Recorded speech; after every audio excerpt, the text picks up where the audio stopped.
કહેવાય છે કે ડૉક્ટર ભગવાનનું રૂપ હોય છે અને આ વાત વડોદરાની GMERS ગોત્રી હોસ્પિટલે ફરી એકવાર સાબિત કરી બતાવી છે। આણંદ જિલ્લાના માલસર ગામના એક વર્ષના માસૂમ બાળકની જિંદગી છેલ્લા 1.5 મહિનાથી તાવ અને ખાંસીના ગૂંગળામણમાં કેદ હતી।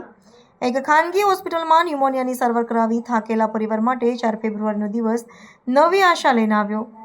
જ્યારે બાળકને ગોત્રી હોસ્પિટલ લાવવામાં આવ્યા ત્યારે ENT વિભાગના વડા ડૉક્ટર હિરેન સોની અને તેમની ટીમે ઊંડાણપૂર્વક તપાસ કરી રિપોર્ટ્સમાં જણાવ્યું કે બાળકની જમણી શ્વાસનળીમાં કોઈ અજાણી વસ્તુ ફસાયેલી છે। 5 ફેબ્રુઆરીના રોજ જનરલ એનેસ્થેસિયા હેઠળ અત્યંત જટિલ બ્રોન્કોસ્કોપી પ્રક્રિયા હાથ ધરવામાં આવી। ઓપરેશન દરમિયાન જે બહાર આવ્યું તે જોઈ તબીબો પણ ચોંકી ગયા। બાળકને શ્વાસનળીમાં એક નાનકડો LED બલ્બ ફસાયેલો હતો જે 1.5 મહિનાથી બાળકની પીડાનું કારણ હતો। તેને ડૉક્ટર સોનીએ કુશળતાપૂર્વક બહાર કાઢ્યો। આજે માસૂમના શ્વાસ ફરી મુક્ત થયા છે અને પરિવારની આંખોમાં હસતા આંસુ છે। ગોત્રી હોસ્પિટલના અદ્યતન સાધનો અને તબીબોની માનવતાને એક દીવાને બુઝાતા બચાવી લીધો।